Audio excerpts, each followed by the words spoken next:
Hey guys, welcome to my YouTube channel. आज हम पढ़ने वाले हैं प्रैक्टिकल ज्योग्राफी और प्रैक्टिकल ज्योग्राफी में हमारा टॉपिक रहेगा conical projection with one standard parallel diagram. एक मानक वाला शंकु आकार प्रक्षेप। तो जो हम आज पढ़ने वाले हैं वो डायग्राम कुछ इस तरीके से बनेगा। ये है आपका डायग्राम।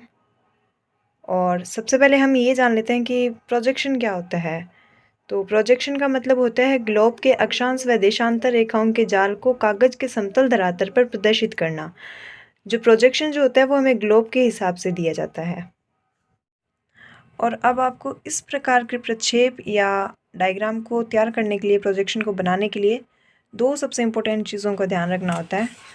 और वो ये कि एक तो ये कि हमारी जो पृथ्वी है इसका वास्तविक अर्धव्यास कितना है। वास्तविक अर्धव्यास, हमारी जो पृथ्वी है इसका वास्तविक अर्धव्यास कितना है, तो वो आप जानते हैं, वो है 6367 किलोमीटर स्क्वायर। वास्तविक अर्धव्यास कितना है पृथ्वी का? 6367 किलोमीटर स्क्वायर। लेकिन हमें इसको सेंटीमीटर में कन्वर्ट करना होगा। किस में कन्वर्ट करना होगा? सेंटीमीटर में कन्वर्ट करना होगा, क्योंकि आप ये जो प्रक्षेप देख रहे हैं जो आप ये कागज़ पे बनाएंगे, इसको किलोमीटर स्क्वायर में तो नहीं ले सकते। आपको इसको कन्वर्ट करना पड़ेगा सेंटीमीटर के अंदर। जैसे कि आप मैप बनाते हैं, नक्शे बनाते हैं, तो उसके अंदर आप क्या करते हैं, स्केल लेते हैं। जैसे 1 किलोमीटर 10 किलोमीटर बराबर 1 सेंटीमीटर, या 1 किलोमीटर बराबर 1 सेंटीमीटर। इस प्रकार से आप स्केल लेते हैं ताकि हम उसको छोटा करके उसको अनुपातिक रूप दिया जाता है। बेसिकली बात ये है। तो हमें वही चीज़ यहाँ करनी होती है कि वास्तविक अर्धव्यास तो कितना है पृथ्वी का? 6367 किलोमीटर स्क्वायर। लेकिन हमें इसको सेंटीमीटर में कन्वर्ट करना है। और आपको ये बात पता है कि 1 किलोमीटर में कितने सेंटीमीटर होते हैं? 1,00,000 सेंटीमीटर होते हैं। 1,00,000 सेंटीमीटर होते हैं, आपको पता है। तो जब हम इसको, ये जो हमें दे रखा है 6367 किलोमीटर स्क्वायर, जब हम इसको किलोमीटर स्क्वायर को जब हम सेंटीमीटर में कन्वर्ट करेंगे तो 1,00,000 से गुणा कर देंगे और ये हमारे पास निकल के आ जाएगा 63,67,00,000। ये हमारे पास इसका वास्तविक अर्धव्यास निकल के आ गया। पृथ्वी का वास्तविक अर्धव्यास तो कितना था? 63,67,00,000 किलोमीटर स्क्वायर। लेकिन हम कागज़ पर, मैंने बताया कि प्रोजेक्शन का मतलब होता है हम उसको ग्लोब के हिसाब से एक समतल कागज़ पर प्रदर्शित करते हैं इस प्रकार से। तो इसके लिए हमें उसको कन्वर्ट करना होगा सेंटीमीटर के अंदर। और 1 किलोमीटर में सेंटीमीटर होते हैं, 1,00,000 सेंटीमीटर होते हैं। तो जब हमने इसको कन्वर्ट किया तो ये आ गया यहाँ पे 63,67,00,000। लेकिन हम क्वेश्चन को अच्छे से करने के लिए और क्वेश्चन सॉल्व करने के लिए इसको अप्रोक्स में लेते हैं 63,50,00,000। 63 करोड़। ये तो आया था जब हमने वास्तविक पृथ्वी के अर्धव्यास से हमने पृथ्वी का रेडियस निकाला था, तो हमारे पास इतना आया था। लेकिन हम क्वेश्चन को करने के लिए उसको अप्रोक्स में जो लेते हैं वो ये लेते हैं 63,50,00,000। ये चीज़ आपको ध्यान में रखनी है। ये बिल्कुल इसी प्रकार है जैसे मैं आपसे कह दूं कि किसी की हाइट जो है वो है 72 इंच, और आप कहेंगे 72 इंच इतनी हाइट हो सकती है क्या किसी की? हो सकती है। 1 फीट में कितने इंच होते हैं? 1 फीट में कितने इंच होते हैं? 12 इंच होते हैं। 12 इंच होते हैं 1 फीट में। तो 6 फीट, 6 इंटू 12 करोगे, अगर 6 इंटू 12 करोगे तो कितना आ जाएगा? 72 इंच। तो आप ये कह दो कि उसकी हाइट 6 फीट है, या फिर इतना कह दो कि उसकी हाइट 72 इंच है। तो ये वही चीज़ है, हमें इसको कन्वर्ट किया है किलोमीटर से सेंटीमीटर के अंदर, और हमने पृथ्वी का अर्धव्यास जो अप्रोक्स लिया है, जो हमें क्वेश्चन के अंदर हेल्प करेगा वो ये रहेगा। क्वेश्चन की तरफ चलते हैं। तो ये हमारा क्वेश्चन रहेगा। आज का क्वेश्चन ये है, आरएफ 1:12 करोड़ 50 लाख पर एक मानक अक्षांश वाला शंकु आकार प्रक्षेप की रचना कीजिए जिसका विस्तार 10 डिग्री से 75 डिग्री उत्तर नॉर्थ हो, देशांतरीय विस्तार 0 डिग्री से 90 डिग्री पूरब हो ईस्ट, और जिसमें मानक अक्षांश 45 डिग्री हो तथा जिसमें अंतराल जो है वो 15 डिग्री हो। तो अब हम क्वेश्चन को करते हैं। तो सबसे पहले आप इस क्वेश्चन को सॉल्व करेंगे। RF हमें जो दिया है वो कितना दिया हुआ है, 1:12,50,00,000 अनुपात दिया हुआ है। मानक अक्षांश हमें कितना दिया है, मानक अक्षांश 45 डिग्री दिया हुआ है। अक्षांशीय विस्तार 0 डिग्री से 75 डिग्री नॉर्थ दिया हुआ है। देशांतरीय विस्तार 0 डिग्री से 90 डिग्री दिया हुआ है। अंतराल हमारे पास 15 डिग्री है। अब यहाँ पर एक फॉर्मूला काम में लिया जाएगा और वो सूत्र जो है वो ये लिखा हुआ है, घटाए गए पृथ्वी का अर्धव्यास। तो हमने जो अप्रोक्स में पृथ्वी का अर्धव्यास लिया था वो ये था 63,50,00,000 बटे में दिया गया RF। तो ये दिया गया RF हमारे पास है 12,50,00,000। ये फॉर्मूला है radius of earth upon given RF। ये जो है हमारा फॉर्मूला है इस प्रोजेक्शन को करने के लिए। तो जब हम इसको सॉल्व करेंगे तो हमारे पास ये जो है ये इसका आंसर आएगा। और यहाँ पर हमें इसके लिए एक फॉर्मूला काम में लिया जाता है, घटाए गए पृथ्वी का अर्धव्यास। तो पृथ्वी का जो अर्धव्यास है वो कितना लेना है हमें, 63,50,00,000, और जो हमें नीचे RF दिया हुआ है वो है 12,50,00,000। जब हम इसे सॉल्व करेंगे तो ये आंसर आएगा हमारे पास 5.08 सेंटीमीटर। हमने इसको सेंटीमीटर में कन्वर्ट किया है। अब यहाँ पर हमारे पास दो डायग्राम बनेंगे। सबसे पहला जो डायग्राम बनेगा उसके लिए हमारे पास यहाँ पर जो लाइन थी वो कितनी आई थी, 5.08 सेंटीमीटर। तो सबसे पहले हमारा जो डायग्राम बनेगा, आप इसे अपनी वर्कशीट या वाइट शीट पर बना सकते हैं। मैं एक बार आपको इस पे बना के दिखा रही हूँ। लाइन हमारे पास है 5.08। तो 5.08 जो लाइन है इसको आपको ध्यान दें तो यहाँ पर 08 है ना कि 5.8, इसलिए आपको यहाँ पर 5 तो ये रहा, फिर यहाँ पर ऐसे नहीं लेना कि 1 2 3 4 यहाँ पर 8, ये गलत हो जाएगा। 08 का मतलब हो गया जो 5 के बाद ये जो छोटी छोटी एक एक को लाइनें और दी हुई है इनके अंदर भी डिवाइड किया हुआ होता है 10 लाइनों का, तो ये बहुत बारीकी से होता है। तो 08 दे रखा है यहाँ पर, इसको हम अप्रोक्स ले लेंगे 5.1 ले सकते हैं हम। तो ये रहा 0 और 0 से हमने ये लाइन ड्रॉ की और 5.1 यहाँ तक हमने ये ली, और ये होगी हमारी AB। ये हमारी लाइन होगी AB।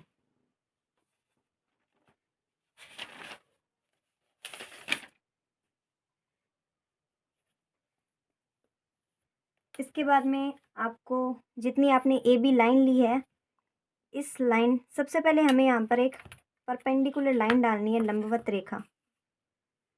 आप चाहो तो इसे D की हेल्प से भी 90 डिग्री एंगल पे ले सकते हो, और ये बिना नाप के डालनी है आपको। बिल्कुल इस लाइन के सीध में परपेंडिकुलर लाइन डालनी है आपको। जो एक्स्ट्रा रहेगी उसको हम बाद में हटा देंगे। अब आपको A और B इसके जितना प्रकार लेना है आपको, और इसको यहाँ पर रखते हुए AB आपको इस तरीके से एक चाप काटना है।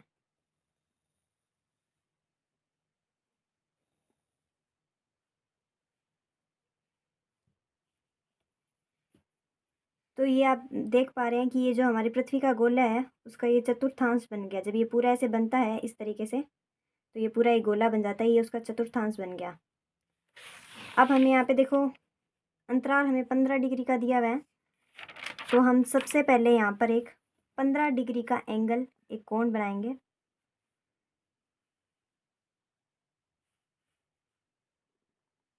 बिल्कुल इस लाइन पे, ये 0 का ध्यान रखेंगे, इस लाइन पे रखेंगे और यहाँ पर 15 डिग्री का कोण बनाएंगे।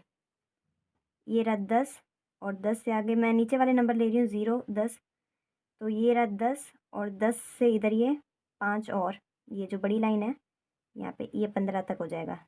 आप देख पा रहे हैं 10 और 20 के बीच में एक छोटी बड़ी लाइन और है, तो ये इन दोनों को बराबर कर रही है। तो ये 10.5 या 15 हो जाएगा, ये 10.5 15 हो जाएगा। यहाँ पर 10 के बाद ये 11 12 13 14 ये 15 वाली लाइन है जिसको इसने बड़ा किया हुआ है, तो ये 15 डिग्री एंगल हो गया। एक यहाँ पे आप देख सकते हैं हमारा जो स्टैंडर्ड पैरेलल मानक अक्षांश जो हमें दिया हुआ है वो दिया हुआ है 45 डिग्री। तो एक हम मानक अक्षांश भी ले लेंगे 45 डिग्री, ये रहा 40, और यहाँ पर 40 और 50 के बीच में एक बड़ी लाइन दी हुई है इनके बीच में ये 10 होते हैं पूरे, और ये 5 जो होता है ये बड़ी लाइन पे किया होता है। तो ये हो गया 45 डिग्री 45 डिग्री। ये हमारे कोण बन गए। एक तो 15 डिग्री का कोण बन गया हमारा,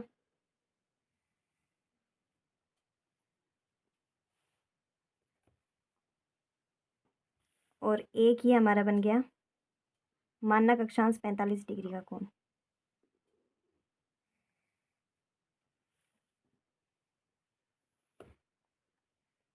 इस पॉइंट को हमने नाम दे दिया सी, इस पॉइंट को हमने नाम दे दिया ई, डी सी बार दिया।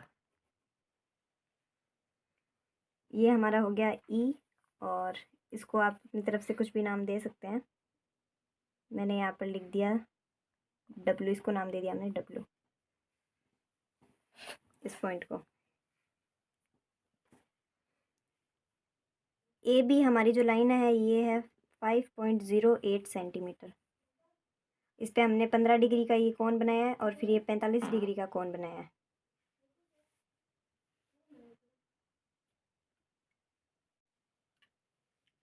यहाँ पर आपको ये जो मानक रेखा है, जो 45 डिग्री आपने बनाई है, इसको थोड़ा सा एक्सटेंड कर लेंगे, और बाद में आप इसको इरेज भी कर सकते हैं, क्योंकि हमें इसकी हेल्प से हमें एक स्पर्श रेखा बनानी है। आपको इसको स्पर्श ही करवाना है, और आप चाहें तो यहाँ पर डी की हेल्प से भी जो स्पर्श रेखा बनेगी वो 90 डिग्री एंगल की बनेगी।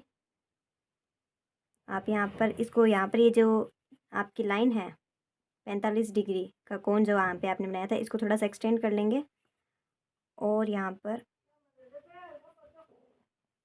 बिल्कुल सीधा रखेंगे। इसको लाइन का ध्यान रखेंगे एकदम से, इसको लाइन के ऊपर रखेंगे, और यहाँ पर ये 90 डिग्री एंगल, इस 90 डिग्री एंगल पे आपको ये बनाना है। यहाँ पर पॉइंट लगा दिया, और यहाँ पर एक लाइन ड्रॉ करनी है अब आपको। हाँ,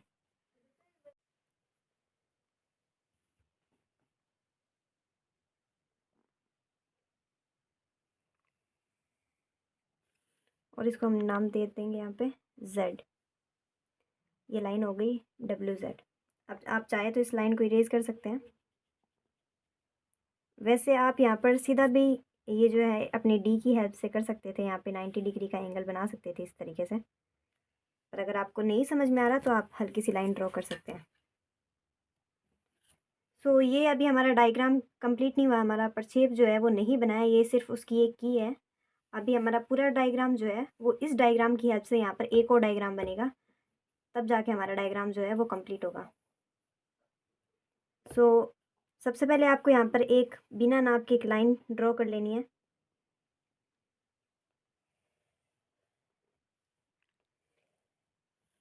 जो एक्स्ट्रा होगी उसको हम बाद में इरेज कर देंगे। ये बिल्कुल इसी प्रकार है जैसे मैं आपसे कह दूं कि किसी की हाइट जो है वो है 72 इंच, और आप कहेंगे 72 इंच इतनी हाइट हो सकती है क्या किसी की? हो सकती है। 1 फीट में कितने इंच होते हैं? 1 फीट में कितने इंच होते हैं? 12 इंच होते हैं। 12 इंच होते हैं 1 फीट में। तो 6 फीट, 6 × 12 करोगे, अगर 6 × 12 करोगे तो कितना आ जाएगा? 72 इंच। तो आप ये कह दो कि उसकी हाइट 6 फीट है, या फिर इतना कह दो कि उसकी हाइट 72 इंच है। तो ये वही चीज़ है, हमें इसको कन्वर्ट किया है किलोमीटर से सेंटीमीटर के अंदर, और हमने पृथ्वी का अर्ध व्यास जो अप्रोक्स लिया है, जो हमें क्वेश्चन के अंदर हेल्प करेगा वो ये रहेगा। अब ये जो हमने यहाँ पर लाइन डाली है, यहाँ पर हम अपना मानक अक्षांश बनाएंगे। हमारा मानक अक्षांश रेखा जो है वो 45 डिग्री है, और यहाँ पर हम अक्षांश बनाने के लिए हमने प्रकार लेंगे, इसका नाप जो लेंगे वो W और Z। ये जो W और Z वाली लाइन है, इसकी हेल्प से हम इसका नाप लेंगे। ये नाप बिल्कुल आपका सही होना चाहिए, और इसको आपने P पॉइंट पर रखा। पॉइंट P पे इसको आपने रखा, और इस तरीके से आपने इसको लाइन को जो है वो ड्रॉ किया।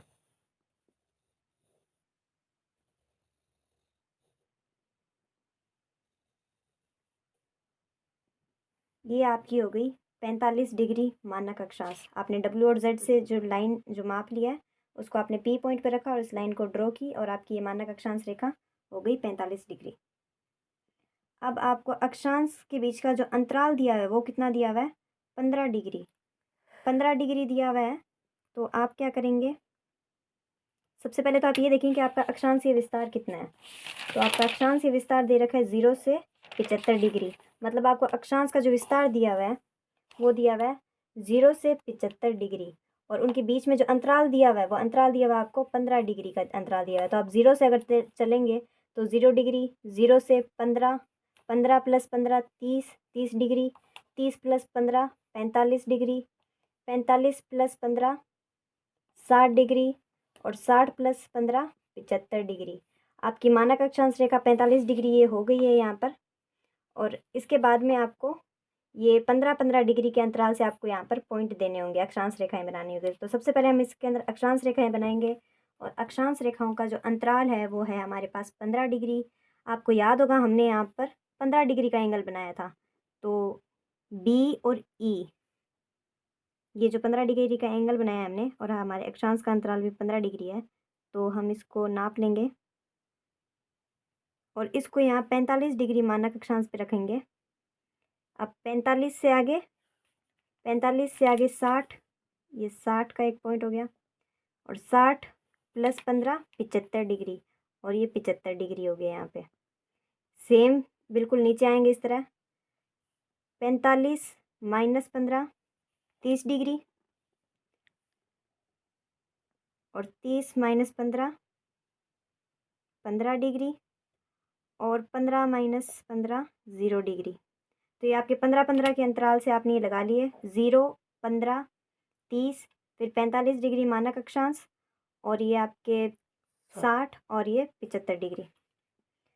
अब इसको आपने सिर्फ यहाँ पे पॉइंट लगाना है आपको 15-15 डिग्री के अंतराल से। आप पी पॉइंट पर इस अपने प्रकार को यहाँ पर रखेंगे पॉइंट पी पे और प्रकार की हेल्प से इस लाइन को ड्रॉ करेंगे अक्षांश रेखाओं को।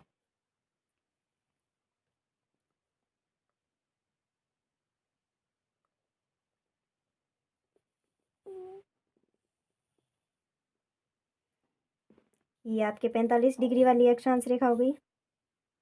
फिर यहीं से आगे नहीं बढ़ना है आपको, यहीं पॉइंट पी से आप अपना प्रकार थोड़ा और खोलेंगे और पॉइंट पी से ही आपको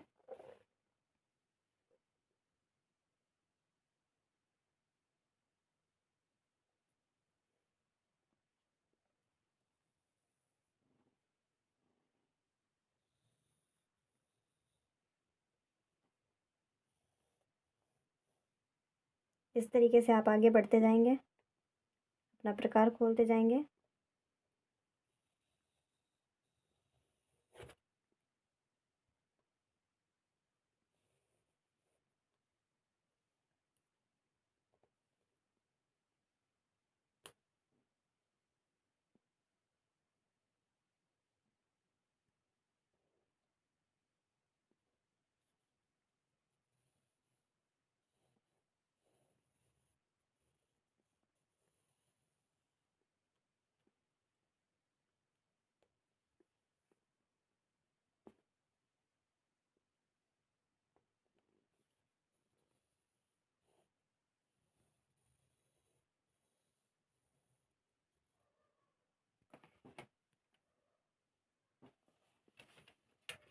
तो ये हमारी लाइनें हो गई। ये जो हमारी लाइन है 45 डिग्री, इसको हम बाद में थोड़ा डार्क करेंगे क्योंकि ये हमारी स्टैंडर्ड पैरेलल मानक रेखा है, मानक अक्षांश रेखा। अब जो हमारा देशांतरीय विस्तार है वो हमें दे रखा है 0 से 90 डिग्री पूर्व। तो देशांतरीय विस्तार के लिए हमें ये जो लाइन है, हमने अक्षांशीय विस्तार के लिए डब्ल्यू और जेड लाइन को लिया था और यहाँ पर सबसे पहले 45 डिग्री का हमने लाइन ड्रॉ की थी, अक्षांश रेखा लैटिट्यूड लाइन। और अब लॉन्गिट्यूड लाइन के लिए हम एक्स वाई देशांतर रेखाओं के लिए इसका नाप ले रहे हैं, एक्स और वाई।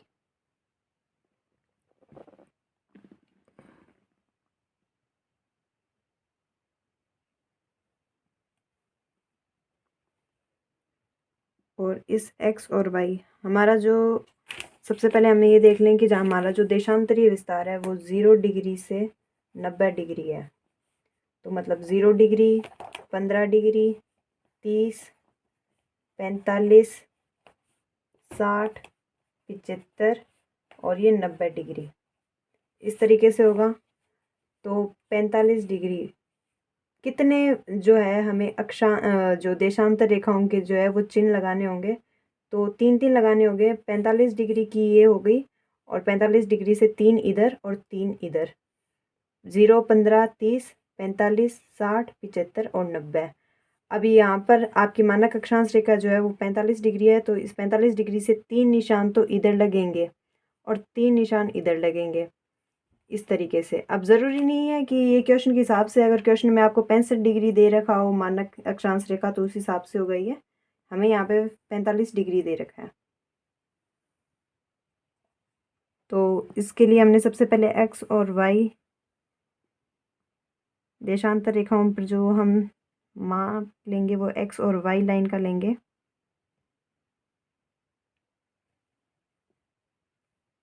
और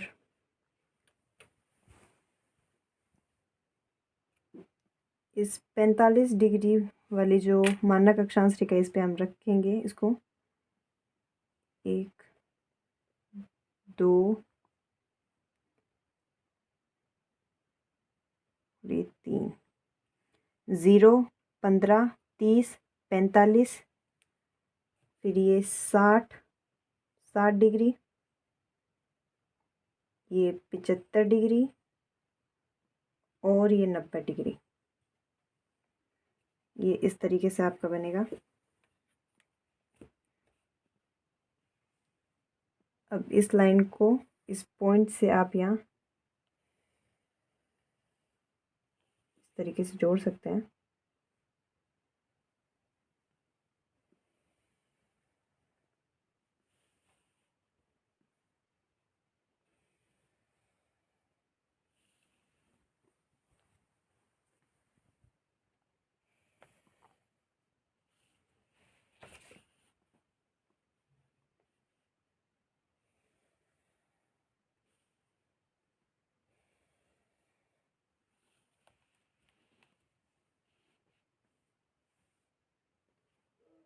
ये जो एक्स्ट्रा लाइन रही है आप इसको इरेज़र की हेल्प से इसको इरेज़ कर सकते हैं और इसको हटा सकते हैं।